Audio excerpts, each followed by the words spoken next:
Bonjour Fabrice. Bonjour Alexandra. Vous êtes le fondateur de l'agence Osez vos droits, qui s'adresse particulièrement au comité d'entreprise. Est-ce que vous pouvez nous en parler? Oui, c'est une agence qui a été créée en avril 2015, qui propose aux comités d'entreprise un accompagnement. Donc il peut s'agir de la formation pour les aider dans leur rôle au quotidien, ou de l'assistance juridique pour les éclairer s'ils ont des questions. Aujourd'hui, nous allons nous intéresser plus particulièrement au budget de fonctionnement. Tous les comités d'entreprise disposent-ils d'un tel budget? Oui, effectivement, tous les CE disposent d'un budget de fonctionnement. Il est obligatoire. C'est un principe qui est posé dans le Code du travail. Ils ont un budget qui est à hauteur de 0,2% de la masse salariale. Ce qui fera la différence, c'est simplement que d'une entreprise à l'autre, la masse salariale diffère et donc les budgets sont plus ou moins importants. À quoi sert exactement ce budget? Certains disent qu'il ne sert pas à grand-chose. Non, il est vraiment très important ce budget. Il va permettre aux élus d'investir dans le matériel ou les ouvrages professionnels auxquels ils vont se référer en cas de besoin.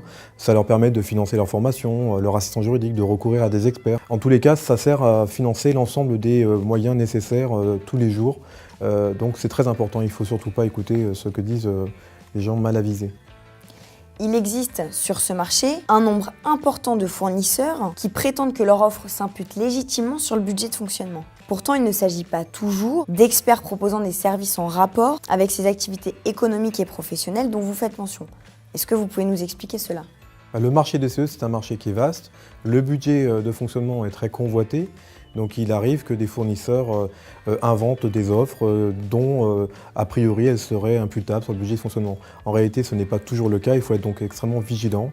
Il appartient au CE de vérifier les propos qui lui sont tenus, de vérifier si la démarche commerciale est cohérente et de s'intéresser au fond de ce qu'il achète et non pas à la forme de ce qu'on lui vend.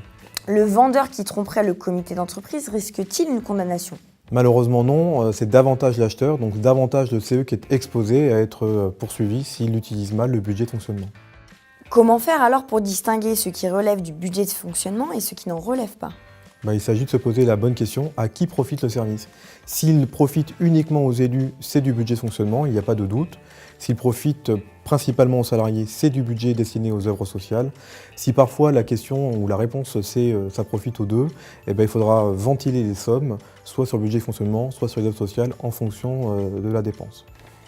Est-ce que vous auriez, au sujet du budget de fonctionnement, un petit conseil à donner aux élus des comités? Le vrai bon conseil, c'est renseignez-vous avant de dépenser l'argent dédié à ce budget. Si vous avez un doute, rien de mieux que de poser la question à un expert pour être assuré de faire la bonne dépense. Fabrice, je vous remercie de nous avoir éclairé sur la façon d'utiliser le budget de fonctionnement au sein des comités d'entreprise. Et d'ailleurs, désormais, il est appelé budget des activités économiques et professionnelles, c'est ça? C'est exactement ça, Alexandra. Le principe d'ailleurs, c'est que c'est en opposition avec l'autre sigle, ASC, pour activités sociales et culturelles. Donc ça montre bien l'orientation de ce budget qui ne peut servir qu'aux élus de comités d'entreprise. Merci Fabrice. Merci Alexandra. Et effectivement, activités économiques et professionnelles, c'est différent d'activités sociales et culturelles.